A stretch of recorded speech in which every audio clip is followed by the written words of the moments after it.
Shade पे ज़्यादा पैसे नहीं लगाने। 3 चीज़ों का ख्याल रखना आपने। ये सोचना है कि जैसे आप अपना घर बना रहे हो वही इन जानवरों का घर बनाना है। सबसे बड़ी मार किसी भी बिज़नेस में इसी बात की पड़ती है जब आपके पास 6 महीने का बफर नहीं है, 6 महीने का आपके पास पैसा नहीं है। ये नेचुरल कैल्शियम है। इतना साफ पानी आपको कभी नहीं मिलेगा। जैसे बर्फ़ होती है ना, ये ऐसी आ जाती है। हमारे पास 200 से ऊपर जानवर हैं और हमारे पास 2 हेल्पर हैं, ओनली 2 हेल्प। जो काम आधे घंटे 1.5 घंटे में होना होता है वो हमारा 10-15 मिनट में हो जाता है। तो दोस्तों आज हम पहुंचे हैं पटियाला कंग गॉड फार्म में, पंजाब के अंदर। और आज हम यहाँ बात करने वाले हैं बकरी फार्म सस्ता और अच्छा कैसे बनाए। हमारे साथ हैं कंग साहब, ये आपको बताएंगे, पूरा गाइड करेंगे कैसे आप सस्ते और अच्छा बकरी फार्म बना सकते हैं और कैसे अपने मुनाफे को ज्यादा बढ़ा सकते हैं। सर नमस्कार। नमस्कार सर।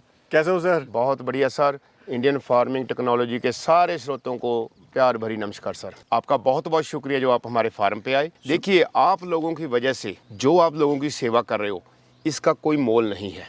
घर में बैठे लोगों को आप इतनी नॉलेज देना, आप सबको सलूट है सर हमारा। तो सर आज की इस वीडियो में हम बात करने वाले हैं सस्ता और अच्छा और टिकाऊ फार्म कैसे बनाएं। बिल्कुल। तो अंदर जाके फार्म पे दिखाएंगे इनको कैसे फार्म बनना है, क्या करना है वो भी बताएंगे। लेकिन मैं एक बात, जो भी सुन रहा है, जो भी हमारे श्रोते आपके श्रोते हैं, एक बात बतानी चाहूँगा। कभी भी लाइफ में आपने अगर लाइव एनिमल पे काम करना है, शेड पे ज़्यादा पैसे नहीं लगाने। 3 चीज़ों का ख्याल रखना आपने। ये सोचना है कि जैसे आप अपना घर बना रहे हो वही इन जानवरों का घर बनाना है। घर में सिल ना हो, कहीं पानी की मार ना हो, पानी ना आता हो, ये बात का पहले ख्याल रखना है। दूसरा, धूप आती हो फार्म के अंदर पूरी, ताकि आपका फार्म सूखा रहे। तीसरी बात, नेचुरल जो हवा है, जो फ्रेश एयर है, वो सर्कुलेट होनी चाहिए फार्म में ज़्यादा से ज़्यादा। तो आपके फार्म, आपके जो जानवर हैं तंदुरुस्त रहेंगे, बीमारी कम आएगी और वो खुश भी रहेंगे। अभी चलते हैं सर अंदर और कमाल का जो आपने फार्म बनाया वो भी दिखाते हैं। बिल्कुल सर। सबसे पहले सर हम देखते हैं चूना यहाँ पे आपने डाला हुआ है। जी सर, ये बहुत ज़रूरी है सर। चूने का मैं एक बात बता दूं और अपने किसान भाइयों को, सर आपके फार्म पे जितने भी एंट्रेंस हों, 2, 3, 4 कहीं से भी जितने भी दरवाजे हों, लेकिन आवाजाही के लिए, आने जाने वाले गेस्टों के लिए सिर्फ एक ही दरवाजा रखना आपने और वहाँ पे चूना डाल के रखना है, ताकि जो भी वायरस, जो भी बैक्टीरिया बाहर से आ रहा है आपके फार्म के, वो लेके आ रहे हैं, वो वहीं पे ख़त्म हो जाए। सेफ्टी पहले। सर हमारा जो फार्मर है कहाँ गलती करता है, कहाँ चूक होती है? मतलब एक तो जो अपना बजट है वो उसको डिवाइड नहीं कर पाता। यानी अगर किसी के पास 10 लाख रुपए है तो 5 लाख का तो सीढ़ी बना देगा, बाकी 1-2 लाख के जानवर ले आएगा। कुछ फीड में जब उसका जो बैकअप है वो नहीं रखता है सर अपने पास में। सबसे बड़ी मार किसी भी बिजनेस में इसी बात की पड़ती है जब आपके पास 6 महीने का बफर नहीं है, 6 महीने का आपके पास पैसा नहीं है। सबसे पहली वहाँ पे जब हम नींव रखते हैं अपने बिजनेस की, तब होता है शेड। शेड पे ही इतने पैसे लगा देते हैं कि अच्छे जानवर लेने के लिए पैसे नहीं बचते। सर मैं एक बात साफ साफ बता दूं, ये जो है शेड, ये डेड मनी है आपकी, ये आपको कुछ नहीं देने वाली। इसको सस्ते से सस्ता, कंफर्टेबल बनाना है और सेफ्टी का ध्यान रखना है, बस। इसमें ज़्यादा पैसे लगाने की आपको ज़रूरत नहीं है। हम देख रहे हैं सर आपने फार्म जो बनाया बहुत ही वेंटिलेटेड बनाया हुआ है, जी, हवादार बनाया हुआ है। और सबसे जो अच्छा लगा वो धूप का जो प्रबंध है, यानी जो सूरज अभी सर के ऊपर है और जो सूरज है वो ऊपर से ही चला जाता है। बिल्कुल। कितना जरूरी है सर ये? सर देखो, जितनी धूप रहेगी आपके फार्म के ऊपर, आपकी उतनी बीमारी कम आएगी। अगर आपके फार्म में सिल होगा, हल्का सा भी मॉइस्चर होगा, सर चिचड़ी, अपने पिस्सू, कुछ ना कुछ जानवर ऐसे पैरासाइट पैदा हो जाते हैं कि आपको कंट्रोल करने मुश्किल हो जाते हैं, और धूप में ये दिक्कत नहीं आती। दूसरी बात है सर, धूप में विटामिन डी नेचुरल मिल रहा है आपके जानवर को, स्किन की कभी कोई प्रॉब्लम नहीं आती। अगर आपके फार्म पे धूप नहीं है तो स्किन की प्रॉब्लम आनी स्वाभाविक है। आइए अंदर से बात करते हैं चलते चलते। जी सर। कि आपने जो पूरा फार्म है उसको वाइट चूने से आपने पुताया हुआ है सर? जी। कुछ खास वजह सर? बिल्कुल सर, चूना, मैं एक बात बता दूं अपने किसान भाइयों को कि चूना आपके फार्म पे कभी भी ख़त्म नहीं होना चाहिए, आपके पास होना ही चाहिए। उसके क्या फ़ायदे मैं बताऊं। पहले तो ये देखिए, मैं आपको बताऊं, यहाँ पे एक चीज़ है सर, ये हम बनाया कैल्शियम, घर का नेचुरल कैल्शियम। ये देखिए, ये नेचुरल कैल्शियम है। इतना साफ पानी आपको कभी नहीं मिलेगा। राइट। इसमें इसकी खासियत क्या है सर, ये कॉस्ट करता है 2 या 3 रुपए किलो। अगर आप बाज़ार से कैल्शियम लेने जाओगे 100 से लेके 125 रुपये तक किलो को 1 लीटर आता है, और ये 2-3 रुपये लीटर है। इसी चूने का पानी हम अपने जानवरों को पिलाते हैं, 100% कैल्शियम। जो बीच नीचे चूना बच गया हम इसको वेस्ट नहीं करते, इनकी दीवारों पे लिपाई कर देते हैं। 2 फायदे हैं सर उसके। अगर जानवर दीवार को चाटेगा उसको कैल्शियम मिलेगा। दूसरा, कोई भी चिचड़ी, कोई भी चिचड़ आपके जानवर के पास नहीं आएगा, आपके बाड़े में आएगा ही नहीं। सर इसको बनाने का क्या फॉर्मूला है, क्या तरीका है, वो मुझे बताइए। कोई किसान भाई इसको बनाना चाह रहा तो कैसे बनाए? बहुत ही अच्छा क्वेश्चन पूछा आपने। एक ना चूना होता है दो तरह का, एक होता है बिल्कुल पाउडर शेप में, वो तो आपने दरवाजे पे डाल के लेके रखा हुआ है। एक होता है जिसमें डले से होते हैं, पत्थर जैसा होता है चूना, जो जिसकी हम घर को कली करते हैं, उसको, वो बहुत सस्ता है सर, 100 रुपये का 10 किलो आ जाता है एक बैग। आपने क्या करना है, सिंपली एक खुले बर्तन में 4-5 किलो चूना डाल देना है जी, और उसमें 25-30 लीटर पानी डाल के उसको 2 दिन हिला लो। एक छोटे डंडा लेके, डंडा छोटा सा, उसको हिलाते रहो। जब वो पहली बार पानी डालोगे तो उसमें से बुलबुले से निकलेंगे जी, 2 दिन में वो शांत हो जाएंगे। जब वो शांत हो गए, मैं एक टेक्निकल बात बताने लगा हूँ, जब शांत हो गए आपने वो डंडा निकाल के बाहर रख देना, सोटी अपनी बाहर निकाल रख देनी है और एक दिन उसको टच भी नहीं करना। उसके बाद आप क्या देखोगे कि इस पानी के ऊपर ऐसे बर्फ़ जैसी लेयर जम जाती है। ये देखिए, जैसे बर्फ़ होती है ना, ऐसी आ जाती है। बिल्कुल बिल्कुल। इसको आपने उतार के बाहर फेंक देना। पानी को या तो इसको छान के नितार के किसी अलग बर्तन में रख लो, जहाँ इसी में से एक जग, देखो ये जग भरा हमारे पास पड़ा है बीच में, इसको अब जब सुबह पानी डालना है एक डब्बा उसमें डाल दिया तो उसको रेगुलर कैल्शियम मिलता रहेगा। अच्छा, इसी में से एक एक डब्बा जिसमें पानी डाल रहे हैं हम, हाँ जी, उसी बर्तन में इसको उसी में डाल दो। सबसे आसान तरीका, कोई इसमें ज़्यादा टाइम वेस्ट नहीं होता और नेचुरल कैल्शियम मिलता रहता है। तो सर हम देख रहे हैं आपने जो फार्म बनाया हुआ है, बच्चों के लिए अलग सेक्शन है, बच्चे इधर हैं, पहले सबसे पहले बच्चे, फिर उधर फीमेल हैं, फिर उधर और अपने एडल्ट हैं, उधर बकरे हैं। हाँ जी। क्या रीज़न है सर, क्यों ये बनाना पड़ता है? देखिए, मैं आपको बड़ी डिटेल में बताता हूँ। हमारा जो फार्म है 5 भागों में बांटा हुआ है। नंबर 1 में हमारे ब्रीडर है, नंबर 2 में सर हम वो बकरियां रखते हैं जो हमने क्रॉस करवानी है, अभी जो हमने गबन करवानी है वो ब्रीडर के पास रखते हैं। एक बात मैं जानकारी दे दूं अपने किसान भाइयों को यहाँ पे, क्यों हमारा काम ही जानकारी देना है। बकरे में से, उसके सींग और कान के बीच में से एक स्मेल आती है सर, वो स्मेल बहुत ज़रूरी है फार्म पे आनी। वो बकरी को हीट में लाने में मदद करता है। जिन भाइयों के पास बकरा नहीं है, जहाँ ब्रीडर नहीं अफोर्ड कर सकते, जहाँ नहीं रख सकते किसी कारण, आप एक देसी सा छोटा बकरा लेके उसको छोड़ दो बीच में, उसके वो पट्टी लगा के यहाँ पे, ताकि वो बकरी को नुकसान ना करे, क्योंकि उसकी स्मेल रेगुलरली बकरी को हीट पे लाती रहेगी। हम वो बकरियां जो हमने क्रॉस करवानी है वो नंबर 2 खाने में छोड़ते हैं बकरे के पास में। फिर हमारी चॉइस होती है कि किस बकरी को किस ब्रीडर से क्रॉस करवाना है। हम उसका रिकॉर्ड भी रखते हैं सारा, ताकि हमें मालूम हो कि जो बच्चा नया घर में आ रहा है उसका फादर कौन है, मदर कौन है, माँ कौन है, बाप कौन है, उसका हमें मालूम होना चाहिए। दूध जो तीसरा खाना हमारा, इसमें हम प्रेग्नेंट बकरियां रखते हैं। जो भी बच्चा देने वाली बकरियां हैं वो हमारी खाने नंबर 3 में हैं। ये जहाँ पे हम खड़े हैं खाना नंबर 4 में सर, यहाँ पे जितनी भी मदर्स हैं जिसने बच्चे दिए हुए हैं वो इस खाने में रहेंगी और 5वें खाने में बच्चे रहेंगे जी। 2 काम हो गए इसके। एक तो बच्चों को प्यार मिलता रहा माँ का, और दूरी भी मिल गई, वो माँ को तंग भी नहीं करते और माँ के पास भी रहते हैं। सर हम देख रहे हैं यहाँ भी आपने ये स्टूल बनाए हुए हैं इनके लिए, फीडिंग स्टॉल जो है बनाए हुए हैं जी। और सर इधर भी ये आपने बनाया हुआ है, तो जी। रीज़न क्या है सर, ये महंगा नहीं पड़ रहा आपको? इधर ही बनाया हुआ है, इधर ही बनाया हुआ है आपने। सर मैं एक बात बताऊँ आपको, हमारे फार्म पे जितना काम इजी है शायद ही किसी फार्म पे हो। हमारे पास 200 से ऊपर जानवर हैं और हमारे पास 2 हेल्पर हैं, ओनली 2 हेल्पर बकरियों के लिए। ये साइंटिफिक ढंग से बनाया हमने। बकरी का अंदर आके हम फीड नहीं, दाना हम नहीं डालते, बाहर से डाल देते हैं। जो काम आधे घंटे 1.5 घंटे में होना होता है वो हमारा 10-15 मिनट में हो जाता है। यानी यहीं से बाहर से आएगा चलता हुआ और डाल देगा और डालता चला जाएगा। 5 मिनट का काम हो गया, 5-10 मिनट का काम हो गया जी। नहीं तो 1 घंटा लगना था। बिल्कुल। और दूसरा ये नुकसान भी करती हैं, नीचे गिरा देंगी फिर खाएंगे नहीं, वेस्ट होगा, वेस्ट भी बचा ली हमने।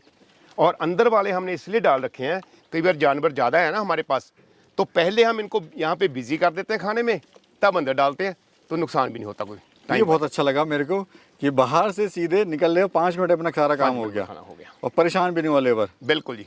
जी आइए सर अंदर चलेंगे, अंदर से भी दिखाते हैं फार्म। और यहाँ पे सर नंबर भी देख सकते हैं 1 2 3 4 5 6 मतलब 5 तक आपने 5 का नंबर। हाँ जी हाँ सर। देखिए फार्म में मैं एक बात बताऊँ आपको, जो भी किसान वीर बकरियाँ रखने जा रहा है, जहाँ जिसने रखी हुई हैं फार्म की सफाई सबसे जरूरी है। जी, सफाई का, हमारे जानवर को खाना मिले ना मिले, पानी मिले ना मिले, लेकिन फार्म की सफाई हर रोज होनी है। जैसे जानवर बाहर गए सुबह, अपने अंदर की सफाई कर दो फार्म की, जब रात को अंदर आएंगे बाहर की सफाई कर देनी है।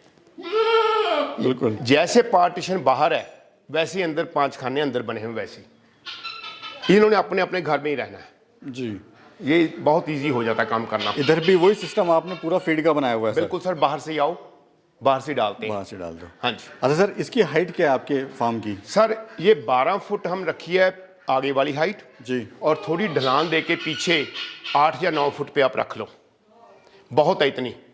रीज़न क्या है सर ढलान दी हुई है आपने? सर अगर बारिश होती है तो ऊपर पानी नहीं रुकता, पानी सीधा जल्दी से बाहर चला जाता है, यही रीज़न है इसका।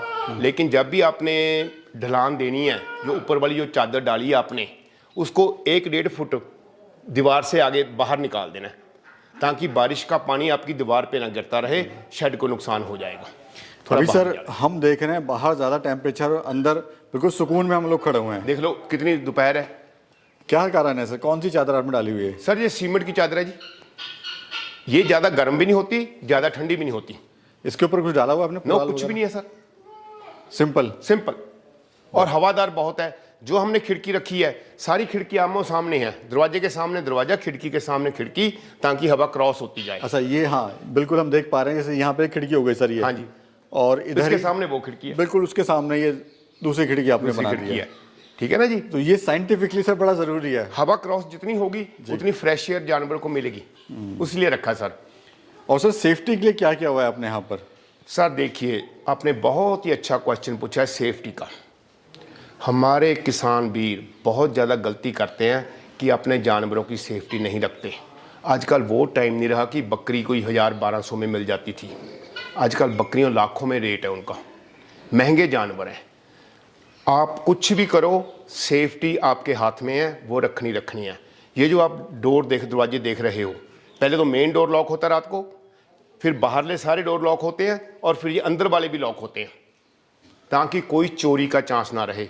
दूसरी बात, आप किसी कॉर्नर में देख लो, हमारे कैमरे लगे हुए हैं। जी जी, ये जरूरी है सर, वो जरूरी है क्योंकि इस जानवर की चोरी बहुत ज़्यादा है। राइट। बकरी की बहुत चोरी है, उसको कंट्रोल करना आपके हाथ में, आपके पैसे हैं, आपको जरूरी है कि आप उनकी सेफ्टी रखो। जी सर, पानी का सिस्टम भी देख लेते हैं। आप पानी वगैरह कैसे पिलाते हैं सर इनको? क्योंकि बहुत सिस्टमेटिकली आपने सर पूरा फार्म बनाया हुआ है। सर जैसे मैंने बोला कि आपने शेड पे ज़्यादा खर्चा नहीं करना।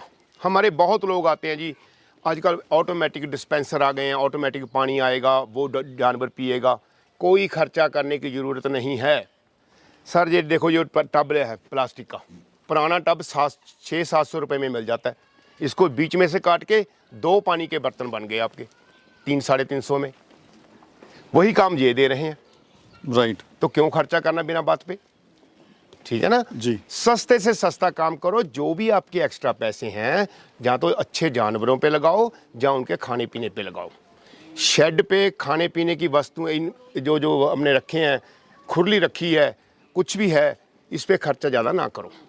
सर अगर कोई किसान भाई 10 बकरी से फार्म शुरुआत करना चाह रहा है जी, कितना बजट वो लेके चले मैक्सिमम से मैक्सिमम, ताकि उसका जो फार्म है उस बजट में कंप्लीट हो जाए, बिल्कुल आप जैसी सुविधाओं के हिसाब से? सर आपने 10 बकरियों वाला जो क्वेश्चन पूछा है, हमें बहुत फ़ोन भी आते हैं कि कैसे कम से कम शुरू किया जाए। मैं एक टेक्निकली बात आपको सारे भाइयों को बताना चाहता हूँ, जो नया फार्म करना चाहते हैं उनके लिए। सर जब भी आपने 10 बकरियों से फार्म शुरू करना है, आपकी पहले प्लानिंग होनी चाहिए कि आपका जो शेड है वो कम से कम 40 बकरियों का बनाना पड़ेगा आपको, क्योंकि ये जानवर इतनी जल्दी बढ़ते हैं कि 1.25 साल 1.5 साल में आपके फार्म पे 40+ जानवर होंगे। तो उसी की प्लानिंग पहले करनी है आपने। शेड सिंपल से सिंपल बनाना है, जो हमने अभी बात कर रहे हैं। लेकिन जब आपने जानवरों की बात करने लगाऊं, जब भी 10 जानवर लेने हैं, आपने एक उम्र के कभी भी 10 जानवर नहीं लेने, एक उम्र की बकरियां 10 नहीं लेनी।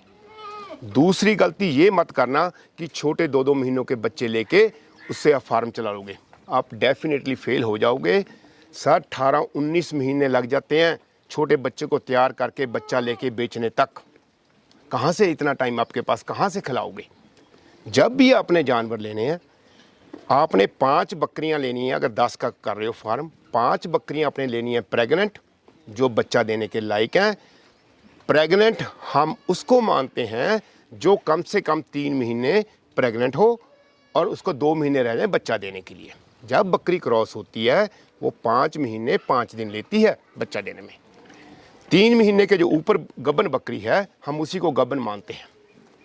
ठीक है जी। 5 आपने ले ली प्रेग्नेंट बकरियां और 5 आपने लेनी है पट्ठे छोटी उम्र की। जैसे ये बैठी है, आप देख रहे हो ना, ये 8, 7, 8, 9 महीने की बकरी है ये वाली। ये देखिए, उठ पता, ये देखो, ऐसी बकरियां लेनी है आपने इस साइज की। 5 ऐसी ले ली जो अगले 3-4 महीने में रेडी होकर प्रेग्नेंट हो जाएंगी।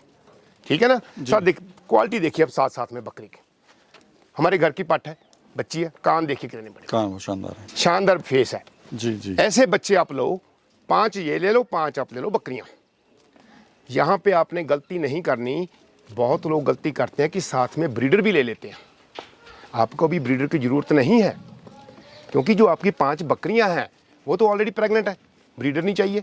और ये छोटी बच्चियां अभी तैयार नहीं हुई, तो ब्रीडर पे क्यों पैसे लगाने।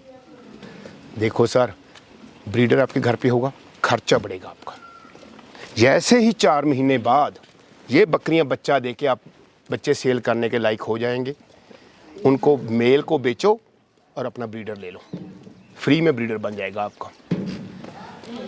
ये बात बहुत ज़रूरी है। यहाँ पे गलती आपने नहीं करनी। कोई भी जिंदा जानवर जब तक आपको ज़रूरत नहीं है आपने अपने फार्म पे नहीं लेके आना। इसी बात का ध्यान रखना आपने। जी बहुत बढ़िया। अच्छा सर, हम लास्ट क्वेश्चन है मेरा जी। कितनी कैपेसिटी का आपका ये एनिमल का पूरा बाड़ा है और इसकी लंबाई चौड़ाई डायमेंशन क्या है वो थोड़ा बता दीजिए एक बार। सर देखो, जो मेरा टोटल प्लाट है जिसमें फार्मिंग कर रहा हूँ, ये है जी 1300 गज का। 1300 गज मीन्स 1.25 बीघा, 1.25 बीघा जगह, 2 कनाल जगह है। जो कोई बीघे में जानता है, कोई कनाल में जानता है, जहाँ गजों में जानता है, मैं तीनों बता दी बात मैंने। 2 कनाल है, 1.25 बीघा जगह है और यहाँ 1300 गज है। इसमें हम 200 से लेके 225 तक एनिमल आराम से पाल सकते हैं। बहुत बहुत शुक्रिया सर, आपने बहुत अच्छी जानकारी दी हमारे किसान भाइयों के लिए और एक नई चीज़ आपने बताने की यहाँ पे कोशिश करी कैसे साइंटिफिकली आप तरीके से गॉड फार्मिंग कर सकते हैं, अच्छे और कम खर्च में फार्म बना सकते हैं आप। सर आपका बहुत बहुत शुक्रिया sir, thank you. Thank you sir, thank you.